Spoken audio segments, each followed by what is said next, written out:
A lioness was carrying the limp body of a small, weakened lion cub firmly in her jaws as she emerged from the tall golden grass directly toward Kumba's redstone settlement. This was no ordinary behavior.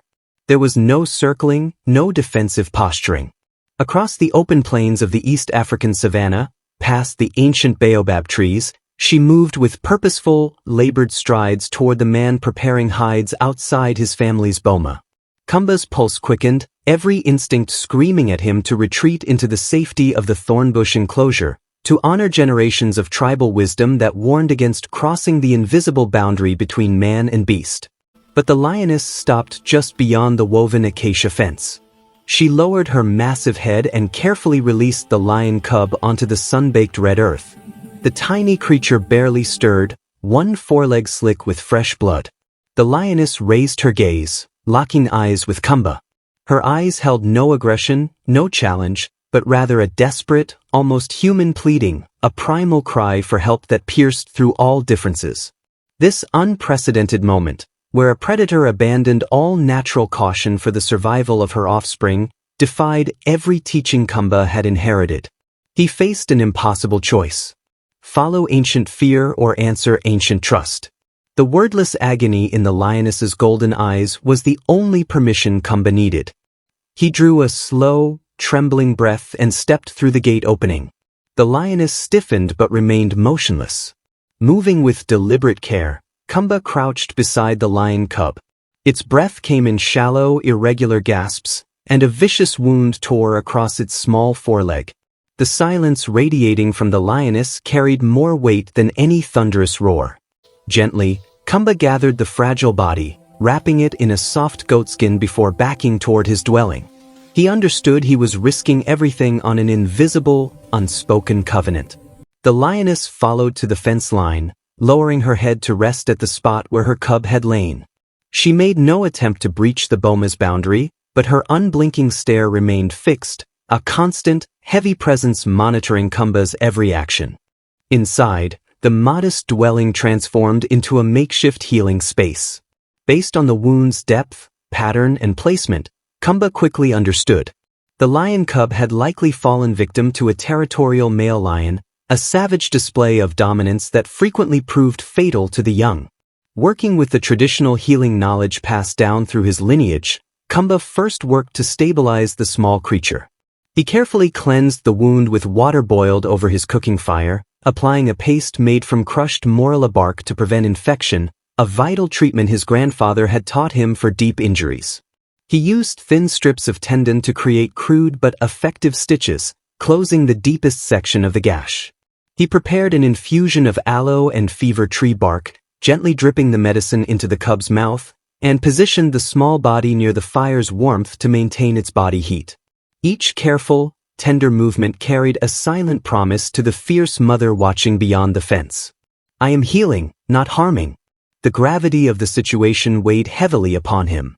A critical injury and possible unseen internal damage meant the lion cub required more than basic care.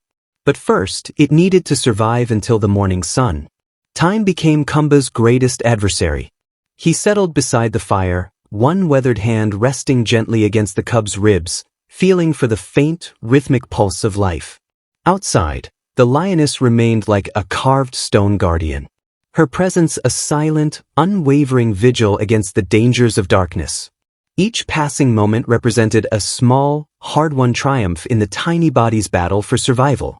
The tension was unbearable, compelling Kumba and any witness to hope desperately for the fragile heartbeat to continue against impossible odds. If the cub could simply keep breathing until sunrise, there might be hope. As the first light of dawn began to paint the baobab trees golden and warm the red earth, Kumba finally felt the lion cub's breathing grow slightly more regular. The tiny warrior had survived the most dangerous hours. With the lion cub stabilized, the moment arrived for the crucial next phase. The sun climbed higher, flooding the East African savanna with brilliant light. Kumba knew his settlement had no resources for such an injury. He needed to bring the cub to the wildlife conservation post at Mbwini Station, where the white medicine workers had powerful tools and knowledge. He fashioned a carrier from woven grass and soft cloth, carefully cushioning the injured foreleg. He understood this action would push the lioness's incredible trust to its breaking point. He lifted the carrier and stepped outside. The lioness rose immediately in a tense display of maternal rage, a guttural warning rumbling from deep in her chest. Kumba kept his voice low, rhythmic, speaking the old words his grandmother had used to calm frightened animals, never meeting the mother's fierce stare directly but focusing on his task, demonstrating his intention was purely medicinal. He began the long walk toward Mbwini Station, expecting an attack, or at minimum an aggressive confrontation. Instead, the lioness, after a prolonged moment of visible inner struggle, began to follow. She maintained a careful but resolute distance, never straying more than several paces behind Kumba as he traversed the savanna toward the conservation post. This silent escort represented the ultimate surrender of control, a painful act of faith that allowed her offspring to be carried away by the very species her instincts commanded her to avoid. They reached Mbwini Station, a compound equipped with modern veterinary instruments. The conservation team, supervised by Dr. Kamau, stood frozen in astonishment at the sight of the lioness waiting calmly, stoically near the entrance gate. The cub was immediately taken inside. Examination devices quickly confirmed Kumba's fears. The initial attack had caused a severely shattered foreleg bone. Surgical intervention was the only path to save the lion cub's leg and ensure proper healing. The following 3 hours became an emotional ordeal for Kumba and Dr. Kamau. The fracture was repaired with careful precision, and the medical team provided the lion cub with the strongest possible chance of recovery. Following the procedure, the small patient remained at the station for careful monitoring.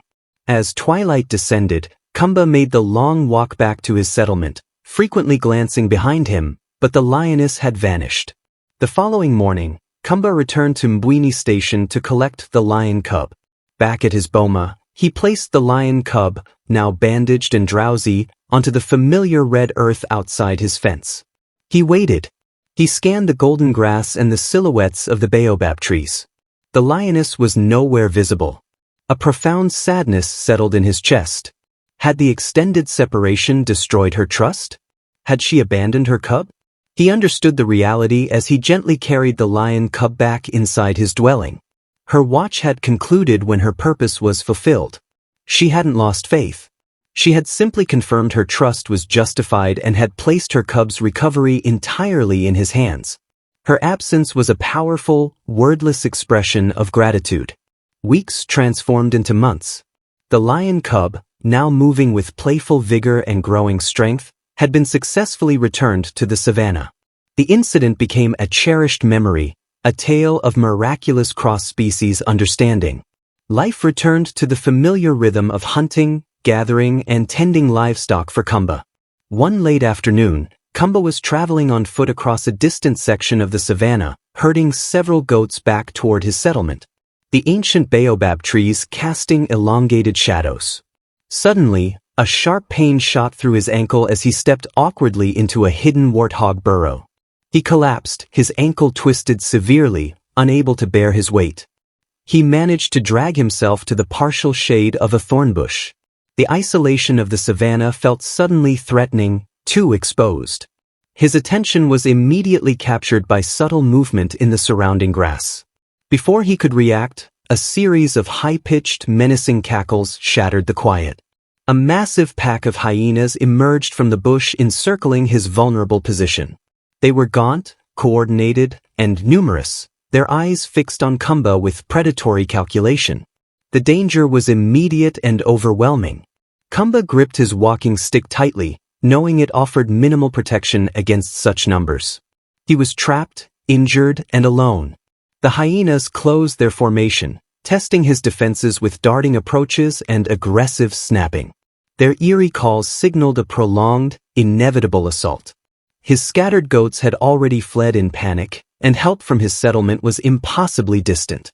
Terror, cold and sharp, seized him as the pack leaders began their final approach. A sound tore through the cackling. A sound that seemed to shake the very earth beneath him. A deep, commanding roar, closer than Kumba could have believed possible. Abruptly, the hyenas broke their encirclement. Their focus shifted to something behind Kumba. From a grove of baobab trees exploded two figures, a powerful lioness and beside her, a formidable young male lion with a developing mane. The pair attacked the pack with breathtaking speed and savage precision. The sudden, overwhelming counteroffensive sent the hyenas scattering in all directions. The lioness moved with lethal efficiency, cutting off escape routes while the young male lion held his ground, his roar establishing their absolute dominance. Kumba watched in stunned disbelief, his heart pounding with a mixture of terror and wonder. He recognized her immediately, the distinctive notch in her right ear. A mark he had noticed while treating her cub's wound confirmed it beyond doubt. The lioness he had healed months ago had returned, and she had brought her protector. Perhaps the very cub he had saved, now grown and powerful. The one who had pleaded for mercy was now his unexpected defender. The sheer impossibility and perfect timing of their intervention was the most astonishing moment of his entire life. The pack was completely dispersed, melting back into the wilderness. The hyenas vanished, but the lioness and the young male lion remained. They did not approach Kumba directly. Instead, they positioned themselves at a respectful distance, facing the direction the hyenas had fled. They had transformed from ferocious attackers into silent, noble guardians. For the next quarter hour, Kumba observed them. The lioness occasionally turned her gaze toward him, a peaceful, knowing acknowledgement replacing the desperation of their first meeting. The young male lion stood proud, his presence an impenetrable shield. It was an unmistakable, unspoken declaration. You preserved mine, now we protect yours. This act of reciprocal loyalty defied all natural understanding and tribal wisdom. It was pure, simple gratitude expressed in the timeless language of honor. The distant voices of his kinsmen finally reached them. Kumba's family had organized a search party when he failed to return. As the group of men appeared on the horizon, the lioness and the young male lion rose to their feet. They looked back at Kumba one final time. In that brief, shared moment, the entire cycle of debt, trust, and rescue reached completion. Then, without sound, they turned and vanished back into the heart of the ancient baobab grove, dissolving into the vastness of the savanna. They sought no recognition, no tribute, only to fulfill an obligation. Kumba's kinsman reached him, helping him to his feet, supporting his injured ankle. He recounted the encounter to his family, who could only stare at the empty landscape, struggling to comprehend the magnitude of his story. The encounter confirmed the deepest truth of the wild. Compassion is a language without words, and genuine trust is a mutual covenant that transcends the boundaries between species. When Kumba had chosen mercy over caution, he hadn't merely saved a life. He had forged a bond that ultimately saved his own. The profound wisdom and loyalty of the lioness and the young male lion transformed his understanding of the relationship between his people and the natural world, proving that the greatest wisdom is often gained not through domination, but through a willingness to heal. This was the silent, magnificent, emotional fulfillment of a trust given months before.